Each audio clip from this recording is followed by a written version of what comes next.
하나님의 은혜, 또 율법이 무엇이며 이와 같은 신학적인 가르침이에요. 그런데 이 상황적 서신은 뭐냐 그러면은 현재 이 일어난 상황에 대한 그런 데 대한 반응에서 편지를 한 거기 때문에 그 내용이 상당히 현실적이고 우리는 또 잘 모르는 내용이에요. 당사자들 간에 일어난 일이기 때문에 잘 모르는 내용이 많습니다. 그래서 우리가 지금까지 2장 13절까지 내용은 사실 어제 제가 말씀드렸듯이 이 교회 안에 사도 바울을 대적하고 사도 바울의 마음을 무겁게 하는 그와 같은 대적자들이 있었다.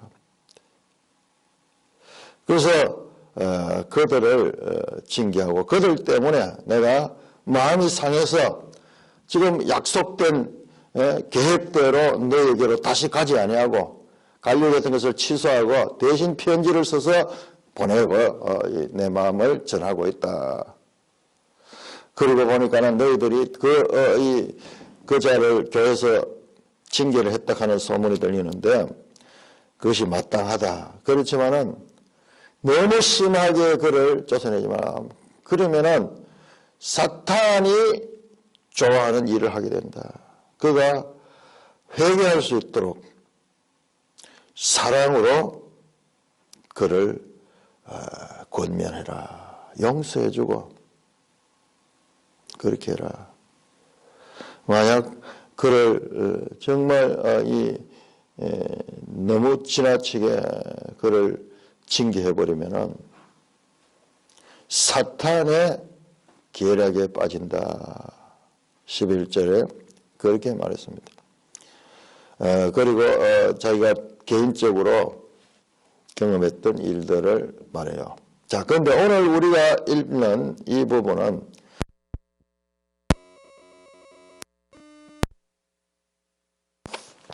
그리고 4장까지 이어집니다.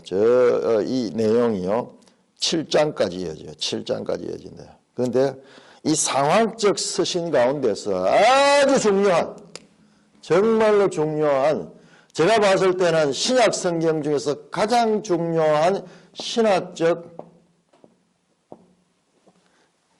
설명이 나옵니다. 사도 바울이 누구며 신약이 무엇인가? 신약. 새 언약이잖아요. 새 언약. 우리는 신약 시대를 살고 있으면서 신약이 무엇인지, 신약이 있으면 구약이 있는 거죠. 구약. 에덴약이죠. 에덴약. 그러면서 비로소 신약 시대 예수 그리스도가 와가지고 지금 사역하고 다 그런 시대가 지났는데 그것을 신학적으로 해석하고 설명하는 내용이 오늘 우리의 이 읽었던 부분 가운데 나타나고 있습니다. 그 가운데 2장 14절에서 17절까지는 이제 새 언약을 설명하는 데 있어서 서론. 자, 그렇게 단락을 구별해서 앞에 것과 구별해서 자, 말투가 바뀝니다. 14절부터는 항상 우리를 그리스도 안에서 이기게 하시고 우리로 말미암아 각지에서 그리스도를 아는 냄새를 나타내시는 하나님께 감사하노라. 이 단락 구분이 너무 중요해요. 단락 구분이 안 되면은 이 무슨 말인지 알 수가 없어요. 늘 각처에서 어디에서나 그리스도 안에서 우리를 이기게 하시고 우리로 말미암아 그리스도를 아는 냄새를 나타내시는 하나님께 감사하노라. 좀 이 비유적으로 표현했죠. 어디에서나 언제나 늘 항상 어디에서나 각처에서 그리스도 안에서 이기게 하시고 이기다 하는 이 표현은요. 트럼프 하는 건데 이 미국 대통령 이름 트럼프잖아요. 트럼프. 이게 트럼펫하고 연결되는데 이 개선 행렬을 개선 행렬에서 개선 행렬은 누가 하느냐 하면은 이 당시에 로마 군인들이 전쟁에서 승리했을 적에 개선 행렬을 하는 거기서 어원이 나온 단어예요. 그리스도 안에서 승리하게 하시고 개선 행렬에 참가하게 하시는, 그리고 우리에게 그리스도를 아는 냄새를 나타내시는 하나님께 감사하노라. 아주 비유적인 표현이에요. 우리는 구원을 받는 자들이나 망하는 자들에게는 하나님 앞에서 그리스도의 향기다. 자, 우리는 구원을 받는 자들에게나 망하는 자들에게나, 자, 뒤에 3장하고 3장 6절 한번 볼까요? 3장 6절 보면은 3장 6절 후반절에 봅시다. 오직 영으로 말하면 율법 조문은 죽이는 것이요 영은 살리는 것이니라. 이 내용과 연결됩니다. 자, 구원받아 사는 자들과 망하는 자들, 멸망하는 자들에게나 하나님 앞에서 그리스도의 향기니, 이 사람에게는 사망으로부터 사망에 이르는 냄새요 저 사람에게는 생명으로부터 생명에 이르는 냄새라. 우리가 누구냐? 지금 이 바울 사도 바울과 그 사역자들, 바울과 사역자들은요, 생명과 사망에 이르는 그와 같은 냄새를 풍기는 자다. 그러기 바라는 거예요.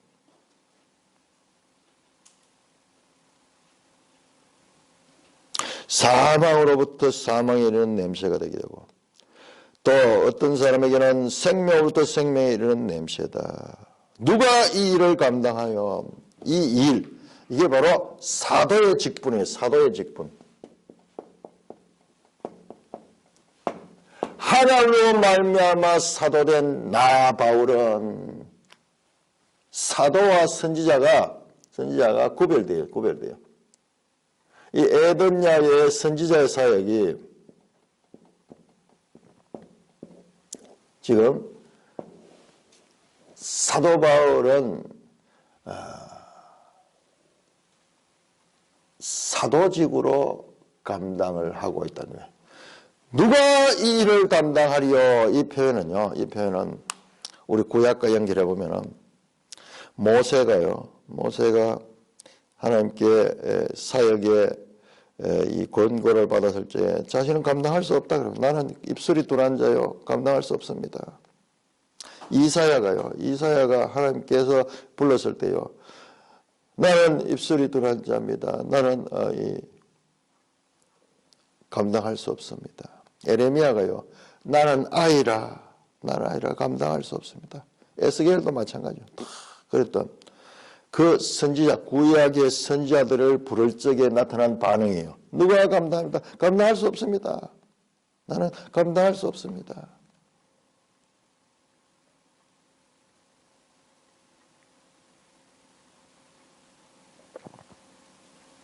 그런데 하나님이 함께 하시고 하나님께서 역사하셔서 그들은 자신들의 부족함에도 불구하고 그 일을 담당합니다.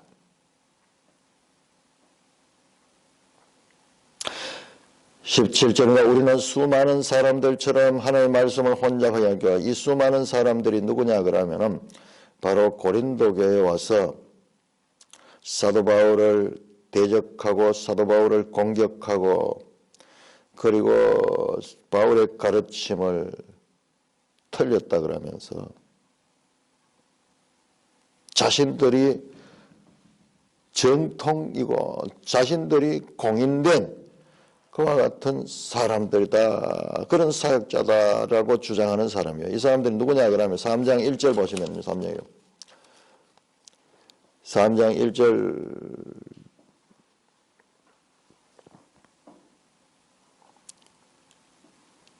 우리가 다시 자천하기 시작했나? 우리가 어찌 어떤 사람처럼 추천서를 너에게 붙이거나 혹은 너에게 받거나 할 필요가 있냐? 이 사람들은요, 추천서를 가지고 와가지고 이건 나는 이와 같은 인정을 받은 자다. 추천서를 받고요. 그리고 이 교인들에게도 지지한다 하는 그런 추천서를 받아가지고 자기들의 권위를 세우는 자들이에요.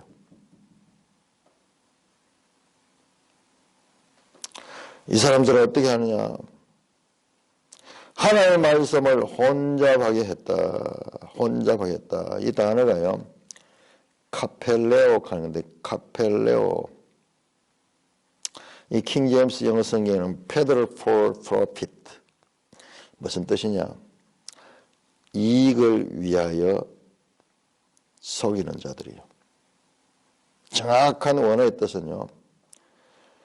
순수한 포도주에다가 물을 타는 거예요. 장사꾼들이 자기의 이익을 위해서 원액에다가 물을 타서 파는 행위가 여기에 카펠레오 하는 뜻이 카펠레오. 아마 그런 일들이 만에 안 있었겠어요. 물타기 한다 하는 이야기하죠. 물타기 한다. 그런 식으로 하는 것이 아니다. 그 순전함으로 원액 그대로 있는 그대로 하나님께 받은 거죠. 하나님 앞에서 그리스도 안에서 말한다. 우리가 말하는 것은 저들이 양념을 치고 사람 듣기 좋게 그렇게 해서 말씀을 혼잡하게 해서 전하는 것이 아니라 순전한 있는 그대로 말씀을 전한다고 설명을 하고 있습니다. 자, 그러면서 이제 3장으로 들어가서 본론으로 들어갑니다. 본론은 6절부터고, 자, 그 이전에 오늘 우리가 아마 3장 1절에서 5절까지 정도만 봐도 시간이 모자랄 거예요.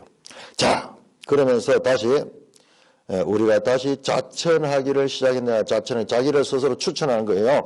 그러니까 이런 내용들은 우리가 모르잖아요. 이게 무슨 일이 있었나. 이들 간에 있었던 일이지. 5장 12절 한번 보세요. 5장 12절. 그들이 바울보다 더 권위 있다고 추천서를 내밀고 그렇게 했었던 것 같아요.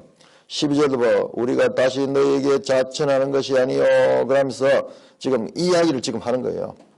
바울은 추천서가 없는데 그들은 추천서가 있다 그러면서 자천, 우리가 스스로 추천하겠느냐? 우리가 어찌 어떤 사람처럼 추천서를 너에게 붙이거나 혹은 너에게 받거나 할 필요가 있느냐?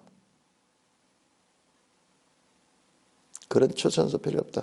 오히려 너희가 우리의 편지다. 너희가 우리의 추천서다 그 말이에요.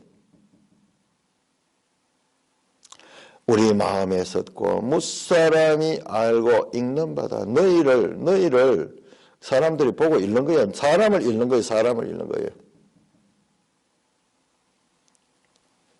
너희들 마음속에 추천서가 있다. 너희가 증거다.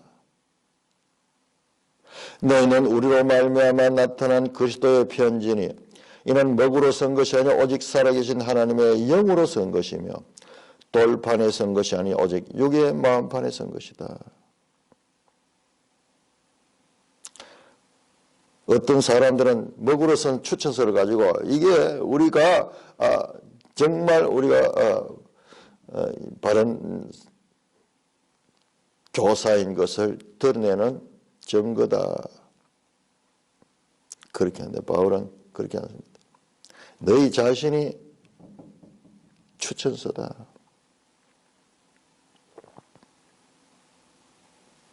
돌판에 선 거다. 먹으로 선 것도 아니고 하나님의 영으로 선 것이며 필기구를 이야기한다. 필기구. 또 그 다음에 이 필기장은 돌판이 아니고 마음판에 선 것이다. 우리가 그리스도로 말미암아 하나님을 향하여 이 같은 확신이 있으니 우리가 무슨 일인지 우리에게서 난 것 같이 스스로 만져 우리의 만족 오직 하나님으로 나누느라. 2장 16절에서 말했잖아요. 2장 16절. 누가 이 일을 감당해? 나는 감당할 수 없다. 감당할 수 없다. 어떻게 하냐? 하나님께서 그 일을 하시게 하신다. 우리의 만족은 하는 말은, 이게 또 표현이 좀 그런데요. 우리가 자격이 있다는 것은 뭐냐? 스스로 만족할 것이, 우리의 만족은, 이 표현이 좀 매끄럽지 못해요. 우리가 인정받고 우리가 사역을, 능력을 감당할 수 있는 그런 자격은 있냐? 하나님께로부터 나는 거야. 하나님께로부터 나는 것이다. 그러나 기독교에서 하나님 주권 사상은 제일 기본이죠, 기본. 이게 잘 안 되고 있어요, 이게. 하나님 주권에서 난 것이다. 자, 그러면서 바울이 쓰고 있는 단어가요.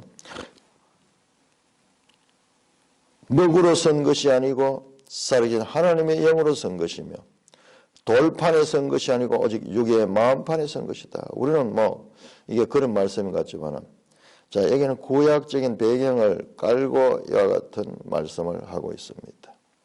이 성경에서 제일 제가 봤을 때 중요한 성경의 내용이에요, 지금. 그래서 고린도 후서가 이게 보통 지금 이 내용이에요. 특히 3장서부터 나오는 내용은.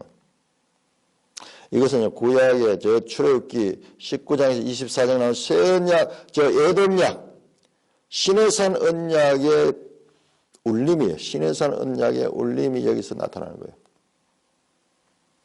그 정도로 중요한 부분입니다.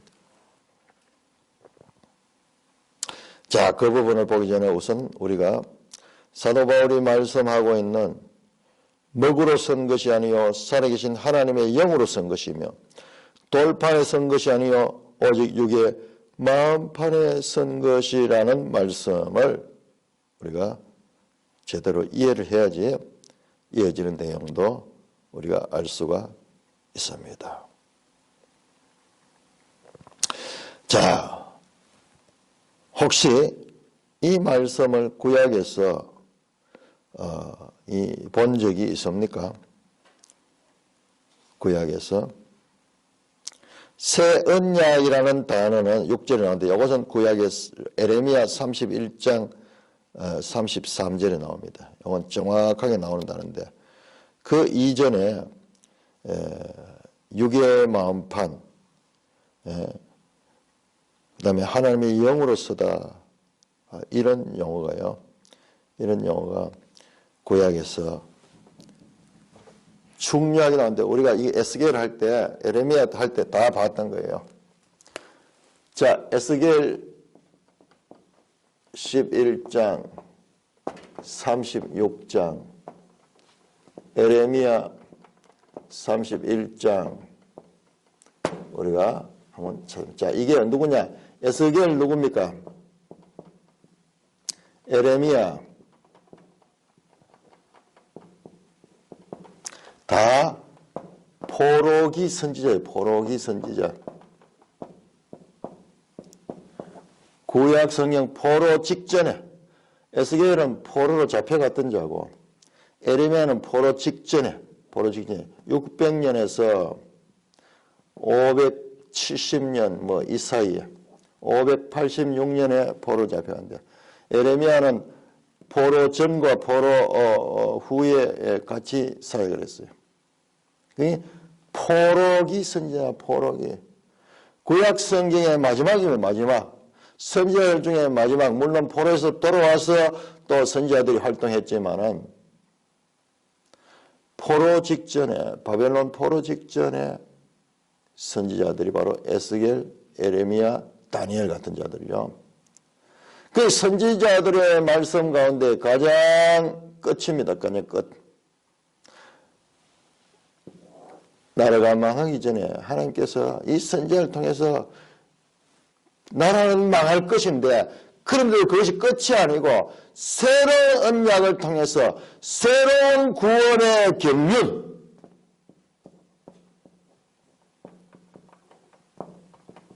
지금까지와 다른 새로운 구원의 경륜. 일단은 망하지만은 그 망한 것이 끝이 아니고 그 망한 것을 통해서 이 환난을 통해서 이제 새롭게 거듭나는, 우리 앞에서도 봤잖아요. 앞에서도 환난 가운데 위로를 얻게 하고 그래서 다른 환난 받는 자를 위로할 수 있도록 하는 환난과 위로, 고난과 위로의 선순환처럼 큰 하나님의 구속사도 그런 거예요. 이와 같은 바벨론 포로라는 이와 같은 큰 환난을 통해 가지고 그 환난 가운데서 하나님께서 다시 그들을 위로하셔서 그들을 구원하시는 이와 같은 거대한 구원의 경륜의 새로운 차원이 나타나는 거예요.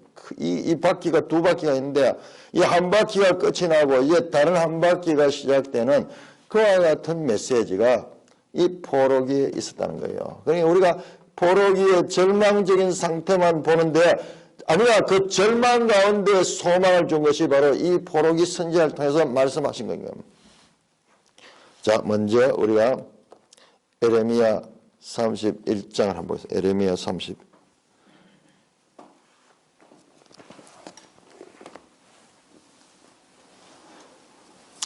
자, 그래서 우리는 앞에서 뒤로 읽고 뒤에서 다시 앞으로 읽으면서 성경 뜻을 온전하게 이해할 수 있어야 됩니다. 사도 바울이 이런 말씀 하나 할 때는 이게 그 무게가 얼마나 깊은 무게로 말씀을 하는지 모릅니다. 자, 31장 에레미야서의 주제가 사실은 그거잖아요. 1장 먼저 한번 봅시다. 1장 10절 에레미야 1장 10절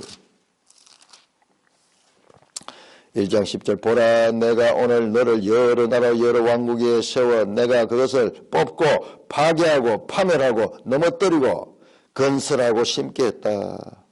뽑고 파괴하고 파멸하고 넘어뜨리고 그 다음에 어떻게 새로 건설하고 새로 심는다. 새로운 시작이다. 이게 예언이 나와 있는 거예요.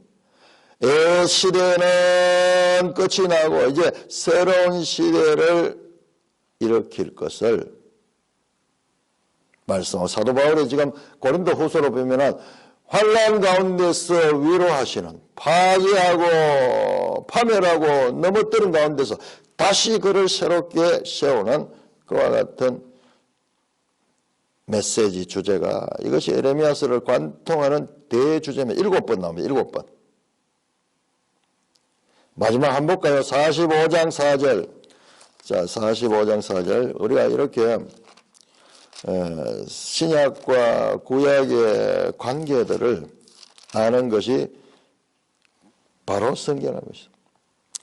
4절 45장 4절에 너는 그에게 이르라 여호와께서 이와 같이 말씀해 보라 나는 내가 세운 것을 헐기도 하며 내가 심은 것을 뽑기도 하느니 온 땅에 그리하겠거든 내가 너를 위하여 큰 일을 찾느냐. 뽑기도 하시고 심기도 하시는 분이다. 이 주제가 계속 나오죠. 그 가운데 이제 뽑는 것은 바벨론 포로로 잡혀갑니다. 그런 포로가 끝이냐? 아니에요. 자, 31절. 에레미야 31장 31절. 여호와의 말씀이니라 보라 날이 이르느니 장차 그 날에 내가 이스라엘 집과 유다 집에 새 언약을 맺으리라. 이게 새 언약이에요. 이 언약은 뭐냐? 내가 그들의 조상의 손을 잡고 애굽 땅에서 인도하여 내던 날에 맺은 것과 같지 않은 것은 내가 그들의 남편이 되었어도 그들이 내 언약이다. 자, 이게 뭡니까? 이게 시내산 언약이잖아요. 조상들과 애굽에서 나와서 3개월 만에 언약을 맺잖아요. 그게 시내산 언약이잖아요.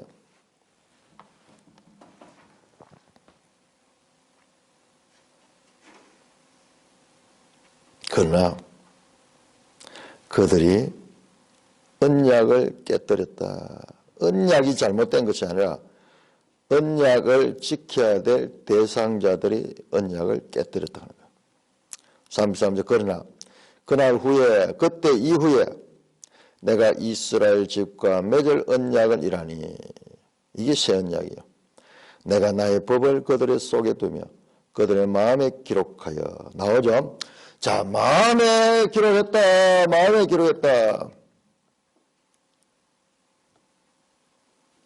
오직 육의 마음판에 선 것이라 고린도후서 3장 4절에 말씀합니다.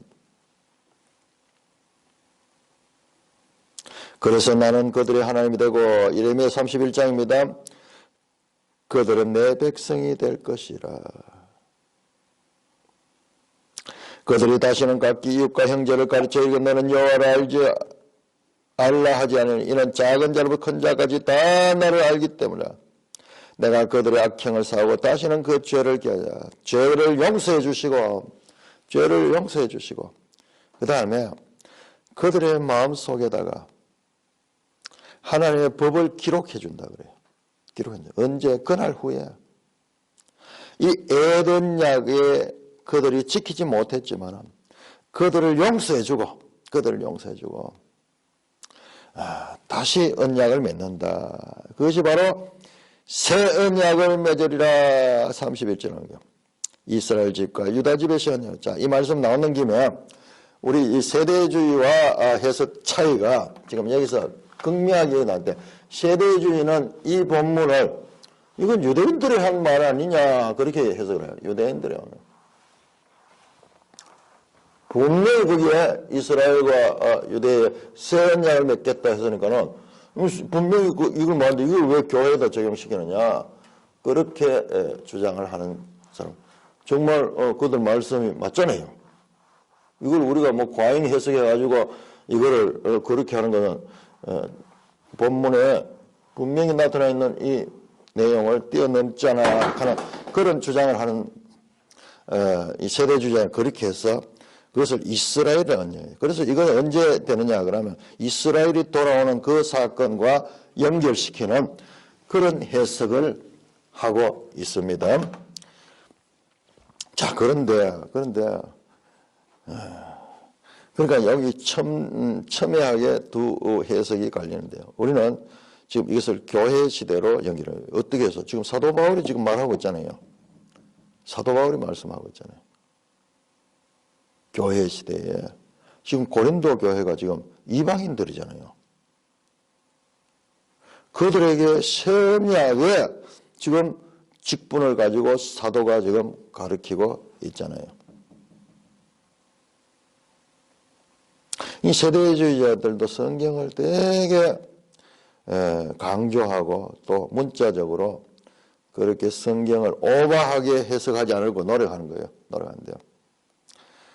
그러니까는 이 부분도 그냥 우리는 뭐 너무 자연스럽게 이렇게 바쁘니까는 그들이 지적했을 때 우리가 상당히 당황이 돼요. 그런데 성경 해석은 성경으로 성경을 해석해야 돼요. 예수님께서 새 언약을 말씀하셨고 십자가에 죽기 전에 마지막 그 만찬장에서 이는 피로 맺는 새 언약이다 그렇게 약속하셨고 새 언약 시대를 선포하셨어요. 자, 새 언약 시대는 무엇이 특징이냐? 자, 여기에는 나의 법을 그들 속에 둔다 그랬는데 이 에레미야서 가지고만은 우리가 이 고린도 후서 이 본문을 다 해석할 수 없어요.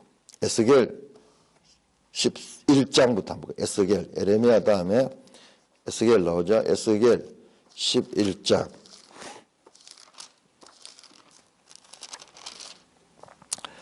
에스겔 11장입니다. 에스겔 11장 19절. 에스겔 11장 19절.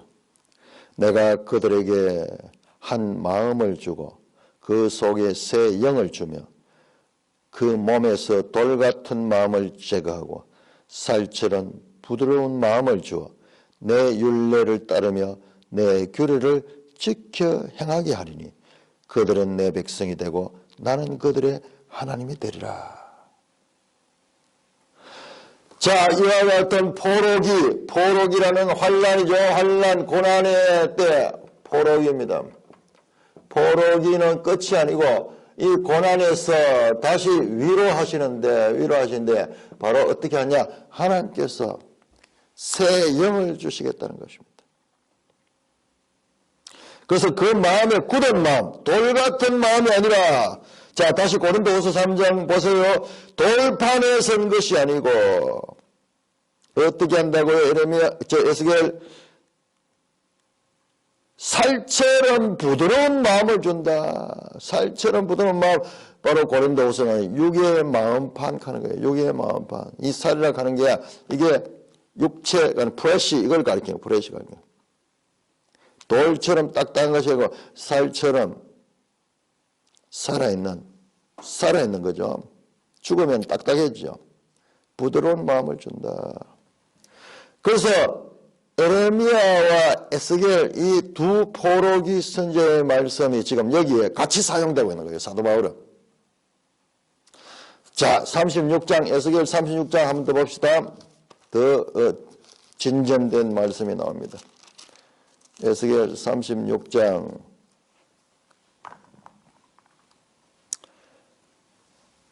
26절 27절 26절 에스겔 36장 26절 또 새 영을 너희 속에 두고 새 마음을 너에게 주되 너희 육신에서 굳은 마음을 제거하고 부드러운 마음을 주기시며 또 내 영을 너희 속에 두어 너희로 내 율례를 행하니 너희가 내 규례를 지켜 행할지라.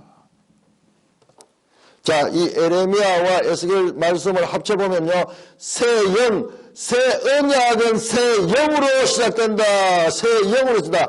지금 여기 말씀이 나옵니다. 고린도후서 3장 3절 하나님의 영으로 섰다. 하나님의 영이 우리가 어떻게 살같은 마음, 부드러운 마음, 이 마음 속에 하나님의 영의 말씀이 기록돼서 어떻게 되느냐? 그들이 율례를 행하게 하고 율례를 지킬 수 있도록 한다는 거예요. 에덴약에 속한 사람들은 그 율례를 지키지 못하고 그들의 조상들은 율례를 지키지 못했는데 이제 율례를 지킬 수 있고 규례를 지켜 행할 수 있도록 하신다는 것입니다. 새로운 마음이 된다는 거예요. 새로운 마음. 자, 5장, 고린도후서 5장 한번 볼까요? 자, 이 말씀과 이게 얼마나 중요한 말씀인데, 5장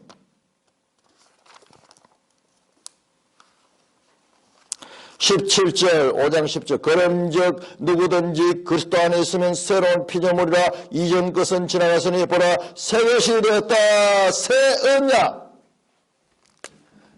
에덴약과 새 언약의 관계. 지금 그 수많은 세월들 가운데 그 면면이 이어지는 세월들이 쫙 이어지고 있습니다. 이 아브라함 때부터 2000년, 1500년, 1000년 쭉쭉쭉쭉 이어지는 이 무수한 날들 가운데 지금 바울이 있는 이 시대 바로 예수 그리스도 오신 이 시대는 똑같은 시간의 흐름은 이어지고 있지만 이것은 하나님의 구원 경륜에 있어서 새로운 경륜이 시작되는 이전 경륜이 끝이 나는 거 이제 새로운 경륜이 시작되는 이때가 바로 예수 그리스도의 십자가 시대고 사도 바울은 예수님은 그냥 그 새언약 시대를 온몸으로 성취시켰고 이 온몸으로 성취시킨 사람들은 몰라요. 사도 바울은 이 사건을 해석하는 거예요.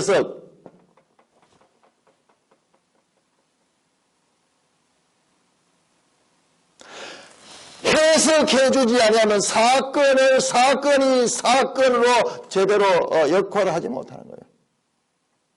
그러니까 이것이 얼마나 중요해요. 이게 연합에서 바로 예수 그리스도의 사건이 바로 이와 같은 하나님의 거대한 구원 경륜의 두 경륜 가운데 새로운 시대를 여는 사건이라는 거예요. 그러고 보니까는 예수님께서 돌아가시기 전에 성찬을 하시면서 이것은 피로 맺는 새 언약이다 하신 말씀도 이해가 되는 거예요. 그렇구나. 바로 이 중요한 사건을 주시고 하나님께서 BC 500년경에 500년, 600년 또는 500년 말 이 무렵에 선지자를 통해서 에스겔, 에레미야를 통해 가지고 지금 이때를 향하여 보라 장차 날이니 그 날을 장차 올 그 날을 구약을 시대에 선지자를 통해서 그 날을 기대하게 하는 거예요. 그 날을 기대하게 하는 거예요. 사도 바울이 그와 같은 선지자가 예언했던 그 날이 바로 예수 그리스도 안에서 성취되었다는 것을 해석해주는 본문이 오늘 우리가 읽고 있는 이 본문입니다.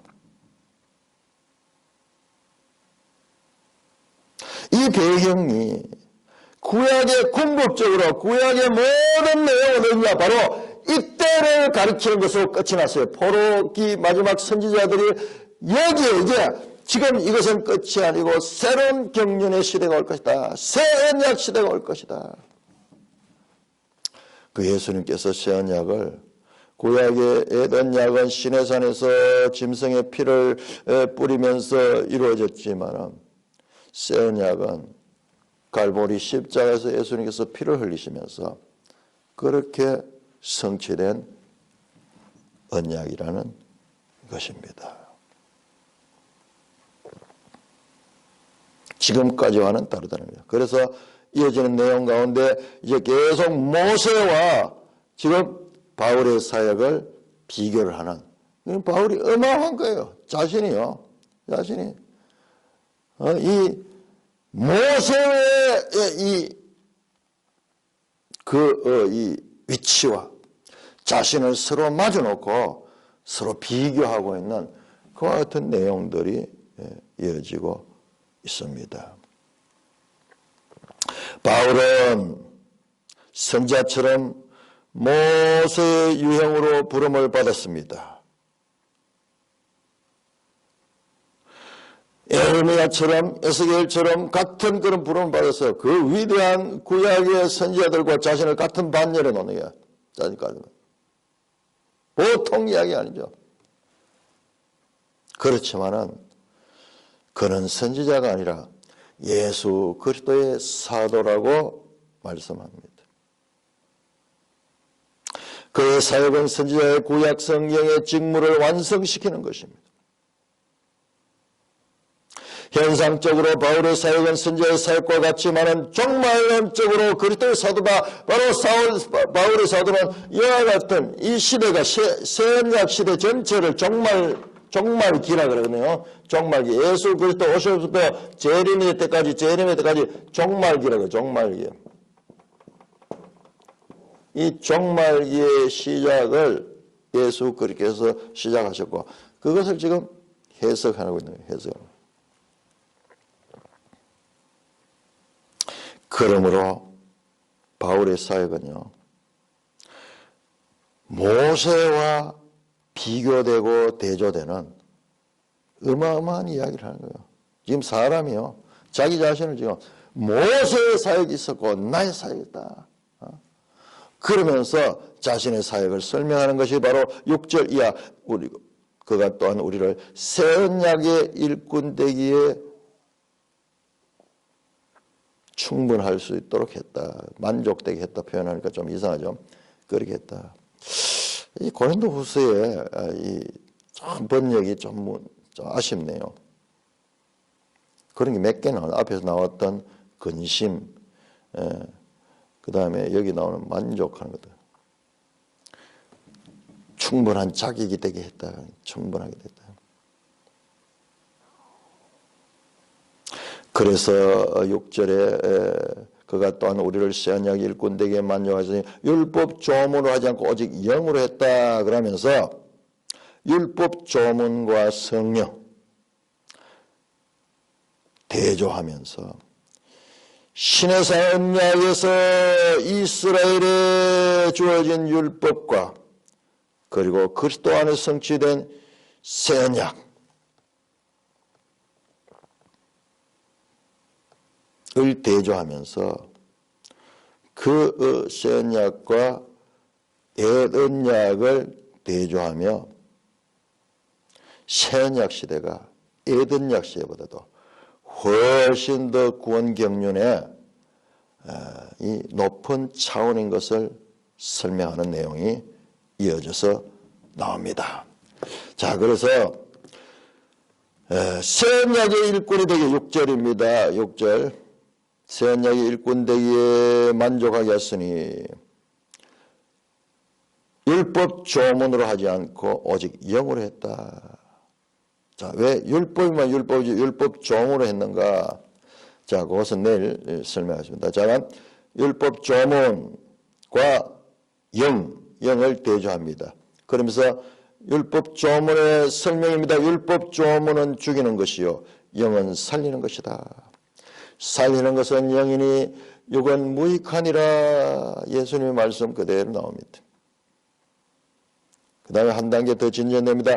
돌에 서서 새긴 죽게 하는 율법 조문의 직분. 그것도 나쁜 거 아닙니다. 영광스러운 것입니다. 우리는 대조를 하다 보면은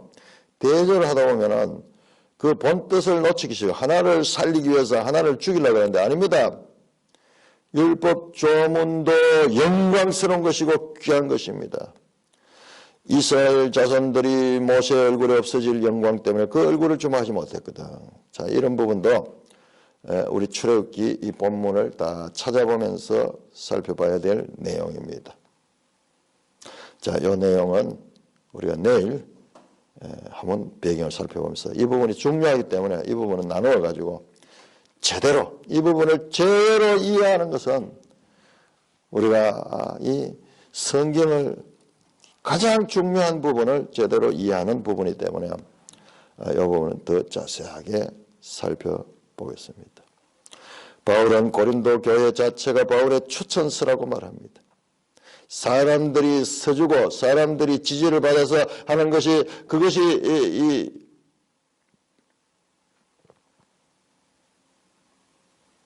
중요한 것이 아니라 오직 하나님의 은혜를 통하여서 하나님의 은혜로서 그리고 하나님께서 하심으로써 5절 우리가 무슨 일이든지 우리에게서 난 것 같이 스스로 만족할 것이 아니라 우리의 만족은 오직 하나님께로부터 난다. 오직이라는 단어가 늘 여기에 붙어요. 그런데도 불구하고 오늘날 그리스도인들이요 반대로 생각하는 사람들을 많아요. 구원이 자기의 행위와 자기의 노력과 그 아니다 그러면서 실제의 실천에 있어서는 그런 식으로 생각하는 경우가 얼마나 많아요. 이것이 무너지고 하나님의 주권을 인정하는 그와 같은 신앙이 바로 우리 기독교 신앙의 출발점입니다. 마음판에 섰다. 때가 이르니 너희에게 돌 같은 마음을 제하고 부드러운 마음을 줄 것이며 성령을 줄 것이다.